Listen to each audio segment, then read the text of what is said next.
Herkese merhaba. Bugün çok güzel bir tarifle karşınızdayım. Aşırı pratik bir tarif arkadaşlar. Bunları yapıp buzluğumuza kaldırıyoruz. Kışın da rahatça yiyoruz. Hemen şipşak yemek hazırlıyoruz. Gerçekten çok pratik oluyor. Yazın başında taze fasulyeyi kurutmuştuk. Şimdi de böyle yemeklik olacak şekilde birazcık pişireceğiz. Kavuracağız yani. Daha sonra da buzluğa atacağız. Aniden bir misafirimiz geldiğinde rahatlıkla çıkarıp çok kolay şekilde yemek yapabiliriz böyle tariflerle arkadaşlar. Aklınızda bulunsun. En başta şunu belirtmek istiyorum. Burada iki ayrı yerden alınmış fasulye var. İçlerinden bazıları o yüzden biraz büyük çıktı. Kart çıktı daha doğrusu.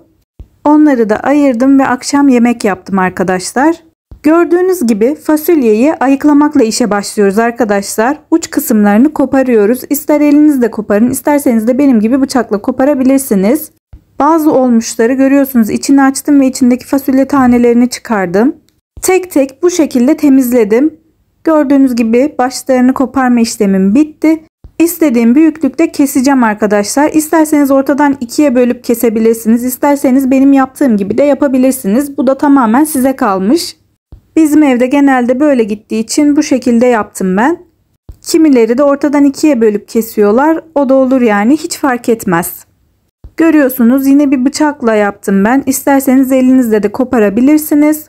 Yaklaşık 1,5-2 kilo kadar fasulye vardı arkadaşlar. Tek tek hepsini bu şekilde kesiyorum. Fasulye gerçekten çok güzeldi, tazecikti. Diğer fasulyenin içerisinde biraz kartlar, çok olgunlaşmışlar vardı. Onları dediğim gibi yemek yaptım ama bir kısmı da çok güzeldi. Hemen size zaten gösteriyorum. Elimle yaptığımda bile o kadar kolay kırılıyor ki, bakar mısınız? Çok güzel bir fasulyeydi. Parasını gerçekten hak ediyordu. Hatta bu hafta pazarda bayağı bir düşmüştü fasulye. Normalde hep 60 lira civarı falandı ama bu hafta düşmüştü. Siz de pazarlara bakabilirsiniz. Tabi buradaki en önemli etken de iyi bir pazarcıya denk gelmek arkadaşlar. Bazıları gördüğünüz gibi kötüleri de veriyor, bazıları da iyilerini veriyor. Bu arada pahalı satan tezgahlar evet güzel ürün satıyor ama aralarına kötüsünü de katıyor arkadaşlar. Gerçekten iyi pazarcılara denk gelmek gerekiyor. Gördüğünüz gibi fasulyeleri kesme işlemi de bitti. Şimdi onları güzelce yıkıyorum arkadaşlar. Büyük bir leğenin içerisinde yıkıyorum arkadaşlar. Gördüğünüz gibi daha sonra tekrar durulamasını yapacağım. Temiz olmasına özen gösteriyorum. Bir süzgeç yardımıyla da yıkayıp süzdüreceğim suyunu. Aşırı kolay. Herkes rahatlıkla yapabilir. Bence seveni de çok fazla yapabilir arkadaşlar. Yani şu kadar söyleyeyim. Hiç yemek yapmayı bilmeyen birileri varsa evinizde bunu çıkarıp buzluktan rahatlıkla yapabilir. O derece pratik oluyor. Şimdiye kadar gördüğünüz gibi püf noktası gerektirecek hiçbir şey yapmadık. Yıkama işleminin ardından sonra güzelce süzdüm ve büyük bir tencerenin içerisine fasulyeleri koydum. Hiçbir şey koymuyoruz arkadaşlar. Yağ, tuz, hiçbir şey yok. Sadece kavurma işlemini gerçekleştiriyoruz. Ocağımızın altı kısık olacak arkadaşlar. Kısık bir şekilde kavurma işlemini gerçekleştireceğiz. Ara ara böyle açacağız ve sürekli karıştıracağız arkadaşlar. Yoksa dibine tutar ve yanar. Görüyorsunuz ben ara ara açtım ve karıştırdım. Şunu söyleyeceğim. Eğer fasulyeniz susuzsa ve kavrulmadıysa biraz su eklemesi yapabilirsiniz. O suda da güzelce kavrulur. Zaten fasulyeyi kavururken kendi suyu ortaya çıkıyor arkadaşlar. Ama yetersiz geliyorsa dediğim gibi su ilavesi yapabilirsiniz. Altı kısık şekilde kavrulmaya devam ediyor. Ara ara açıyoruz ve böyle karıştırıyoruz. Ben sürekli kontrol ettim. Size zaman da vermeyeceğim. Şu kadar dakikada oldu demeyeceğim arkadaşlar. Görüyorsunuz şu renge gelene kadar kavurdum. Ara ara açarak kavurdum. Görüyorsunuz bu renge gelince de ocaktan aldım ve soğuması için balkona koydum. Bakın fasulyenin rengi yemyeşilken bu renge döndü. Bizim için olması gereken renk bu arkadaşlar. Kavrulduğunu bu şekilde anlarız. Söylediğim gibi herkes bunu rahatlıkla yapabilir. İçerisine ekstra hiçbir şey koymadım. Videonun ilerleyen kısımlarında başka bir şey daha göstereceğim arkadaşlar size. İsteyen o şekilde de yapabilir. Bizim evde babam sevmediği için ben domatesli yapmadım. Ama dileyen isterse dibine önceden domates de kavurabilir. Gördüğünüz gibi bakın soğudu. Rengi gayet güzel. İstediğimiz renk buydu. Ben domatesi hiç kavurmadan çiğ şekilde fasulyenin içine koyacağım arkadaşlar. Ama sadece bir poşetin içine koyacağım. Diğerlerine koymayacağım. Dileyen, isteyen ve seven öncesinde domatesi kavurup üstüne fasulyesini ekleyebilir arkadaşlar. Hiç sorun değil. Ama kolay bir şekilde benim yaptığım gibi de yapabilirsiniz. Ben domatesi hiç kavurmadan direkt poşetin içine koyuyorum ve üstüne fasulyeyi koyacağım. Göreceksiniz zaten videoda.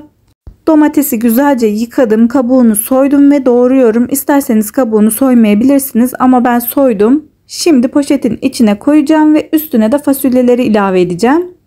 Yani domatesli yapmak isterseniz de benim yaptığım şekilde yapabilirsiniz. İsterseniz de sade şekilde de yapabilirsiniz. Onu da göstereceğim zaten ilerleyen kısımlarda.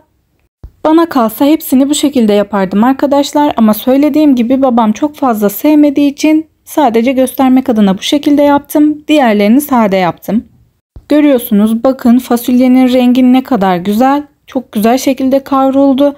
Altı kısıktı ve ara ara açarak da karıştırdım. Yoksa dibine yanabilirdi arkadaşlar. Dediğim gibi susuz bir şekilde kavurduk. İsteyen isterse içerisine az miktarda da su ekleyebilir. Tamamen bu şekilde yaptık videoda gördüğünüz gibi. Pazarlarda fasulye bitmeden bu şekilde yapabilirsiniz. Alıp dolabınıza atabilirsiniz. Buzluğunuz varsa buzluğunuza da atabilirsiniz. Derin dondurucunuz daha doğrusu. Varsa sizin farklı yaptığınız yöntemler, onu da yorumlara yazabilirsiniz. Bizimle paylaşırsanız çok mutlu olurum. Gördüğünüz gibi yarı kısmına gelecek şekilde doldurdum ve karıştırıyorum güzelce. Düz bir şekil haline getiriyorum. İyice yassılaştırıyorum. Dolaba sığacak şekilde istediğiniz gibi koyabilirsiniz ama en mantıklı yöntem böyle oluyor arkadaşlar. Düz bir plaka halinde koyduğumuzda dolabımızda daha düzgün duruyorlar. Poşette incecik olacak şekilde güzelce düzlüyorum ve içerisinde hava kalmamasına özen gösteriyorum. Ağzını da istediğim şekilde kapatıyorum. İsterseniz bağlayabilirsiniz arkadaşlar. Ben açık bıraktım. Dediğim gibi tamamen poşetinde şekil verme işlemi size kalmış. Bir yemek çıkacak şekilde ayarladım arkadaşlar. Siz isterseniz daha az da daha fazla da koyabilirsiniz poşetlerinizin büyüklüğüne göre. Bu orta boy bir poşetti. Ağzını katlama imkanım kalacak şekilde de biraz boşluk bıraktım. Diğer türlüsü de size kalmış yine söylediğim gibi. Bakın güzelce kapattım ağzını. Şimdi sade olanı koyuyorum. Gördüğünüz gibi hiçbir şey yapmıyorum arkadaşlar. Sadece koydum. Yine aynı şekilde poşetliyorum. Daha sonra da buzluğa kaldıracağım. Bunun öncesinde de fasulyem iyice soğumuştu. Bence deneyin, yemeği çok pratik oluyor. Lütfen videoma yorum yapmayı, beğenmeyi ve abone olmayı unutmayın. Yeni videolarda görüşmek üzere. Herkese iyi günler.